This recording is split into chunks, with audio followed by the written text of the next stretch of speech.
ఇప్పుడే మన అధికారులు ఏదైతే మనం ఒక ప్రిస్టేజియస్ ప్రోగ్రామ్ చేస్తూ ఉన్నామో దానికి సంబంధించి ఏర్పాట్లు ఏంటి అని కూడా చెప్పడం జరిగింది. ఇంతకుముందు వాళ్ళు చెప్పినట్టుగా మనందరికి కూడా ఒక రకంగా చెప్పాలంటే ఇది ఛాలెంజింగ్ టాస్క్. అసలు ఇంటర్నేషనల్ యోగా డే దేశంలో అన్ని సిటీస్ ఉంటే ఎందుకు వైజాగ్లోనే పెట్టారో కూడా ఒకసారి అందరూ ఆలోచించాల్సిన అవసరం ఉంది. ఈ ఈవెంట్ని ఒక వరల్డ్ లెవెల్లో గిన్నిస్ బుక్ ఆఫ్ రికార్డ్స్ కింద వచ్చేటట్టుగా చేయాలంటే ప్రధానంగా దానికి అనుకూలమైన సిటీ కావాలి. అనుకూలమైన సిటీ అంటే ముఖ్యంగా అక్కడ ప్రజలు పార్టిసిపేషన్ కానీ డిసిప్లిన్ కానీ లేకపోతే కమిట్మెంట్ కానీ ఇవన్నీ ఉండాలి. అవన్నీ ఉన్నది ఏది అని చెప్పి ఆలోచించినప్పుడు అందరూ కూడా ముందు గుర్తొచ్చింది ఆంధ్రప్రదేశ్లో విశాఖపట్నం. అటువంటి ఒక గోల్డెన్ ఆపర్చునిటీ మన విశాఖ నగరానికి ఈ ఈవెంట్ హోస్ట్ చేసే ఆపర్చునిటీ మనకు వచ్చింది. దానికి కూడా ప్రధానంగా గౌరవ ముఖ్యమంత్రి గారు ప్రధానమంత్రి గారితో చెప్పింది ఏంటంటే, మనకి హుదూద్ తుఫాన్ మీకు గుర్తుంది. అంత పెద్ద కెలామిటీ వచ్చినప్పుడు కూడా ప్రధానమంత్రి గారు విశాఖపట్నం వచ్చినప్పుడు ఆయన విశాఖపట్నం ప్రజల యొక్క రెస్పాన్స్ చూసిన తర్వాత అంత కెలామిటీలో కూడా ప్రజలు ఒక పాజిటివ్గా థింక్ చేసి ఆయనకి ఇచ్చిన రిసెప్షన్ చూసిన తర్వాత చాలా ఆశ్చర్యపోయారు. కాబట్టి ఇటువంటి ఈవెంట్ పెడితే గ్రాండ్ సక్సెస్ అవుతుందని చెప్పని ప్రత్యేకంగా దీన్ని సెలెక్ట్ చేసి ఇక్కడ ఈవెంట్ని ఆర్గనైజ్ చేస్తా ఉన్నాం. మరి మొత్తం చెప్పారు మనం, ఎందుకంటే పెద్ద పెద్ద క్రౌడ్తో మీటింగ్ పెట్టి ఉండొచ్చు, లేకపోతే రకరకాల పొలిటికల్ మీటింగ్స్ పెట్టుకుని ఉండొచ్చు. వాటన్నిటికీ దీనికి డిఫరెన్స్ ఏంటో కూడా చెప్పడం జరిగింది. ఇది ఒక ఈవెంట్, ఆ యోగా అనే ఒక ప్రత్యేకంగా పెట్టుకుంటుంది. అది కూడా టైమింగ్ కూడా మీకు చెప్పారు, చాలా స్పెసిఫిక్గా ఒక పర్టికులర్ టైం నుంచి ఆ టైం దాకా ఉండాలి. దాంట్లో కూడా ఇందాక మన అధికారులు చెప్పినట్టుగా దీంట్లో చాలా చాలా ప్రాక్టికల్ ఇబ్బందులు కూడా ఉన్నాయి.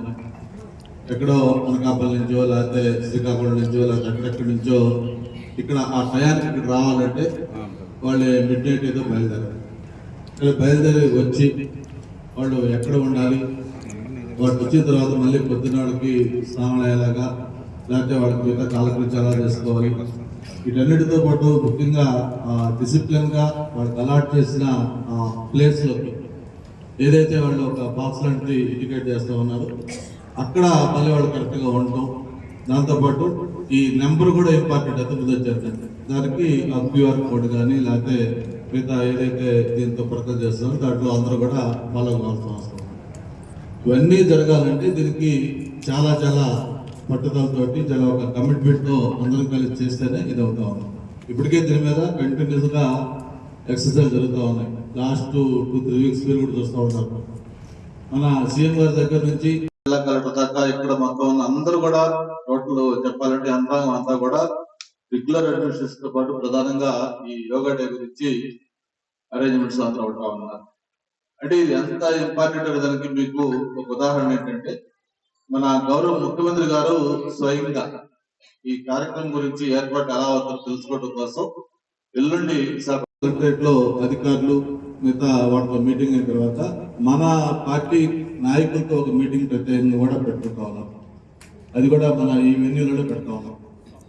అంటే ముఖ్యమంత్రి గారి లెవెల్లో వచ్చి ఒక కార్యక్రమాన్ని ఏర్పాట్లు ఎలా జరుగుతుందో సమీక్షిస్తున్నారంటే మీరు అర్థం చేసుకోవచ్చు ఈ కార్యక్రమానికి ఎంత ప్రయారిటీ ఇచ్చారంటే. కాబట్టి ఇది ఎందుకు మనం ఈరోజు మీటింగ్ పెట్టుకున్నామంటే, అధికారులు చెప్పారు మొత్తం అంతా చాలా మైక్రో లెవెల్లో డీటెయిల్డ్గా కూడా వర్కౌట్ చేశారు, మొత్తం రెస్పాన్సిబిలిటీ ఫిక్స్ చేశారు, అన్నీ చేశారు. బట్ రెండుతో పాటు పొలిటికల్ ఇన్వాల్వ్మెంట్ కూడా ఖచ్చితంగా చేయాలి. ఆ పొలిటికల్ ఇన్వాల్వ్మెంట్ కూడా చేయాలంటే మన నాయకులకి ఆఫీసర్లకు కూడా ఒక కోఆర్డినేషన్ కావాలి. ఇప్పుడే ఇందాక PD గారు కూడా చెప్పారు, మేమంతా ప్రధానికి ఒక సచివాలయానికి ఇన్ఛార్జ్ ఎవరు, బస్సు ఇన్ఛార్జ్ ఎవరు, చోట కూడా రెస్పాన్సిబుల్ ప్లేస్ లో మన వాళ్ళు కూడా కొంత భాగస్వామ్యం తీసుకోవాలి. పార్టీ సైడ్ నుంచి మన నాయకులు కానీ లేకపోతే ముఖ్యమైన కార్యకర్తలు కానీ మీరు మొత్తం ఎన్ని మంది కావాలి ఏంటనేది అధికారులు మళ్ళీ మనకి మీతో కూడా కోఆర్డినేషన్ చేసుకుంటారు. మీరు ఒకసారి మీరు ఆ రెస్పాన్సిబుల్ పర్సన్స్ ఎవరు పెడతారో వాటిలో మీకు ఎక్కడెక్కడ అతిపెద్ద కావాలనేది మీతో పాటు కోఆర్డినేషన్కి వాళ్ళ సైడ్ నుంచి కూడా కొంత పెట్టుకుంటే మీకు అప్లికేషన్ కూడా లేకుండా గ్యాప్ కరెక్ట్గా సెట్ అవుతుంది.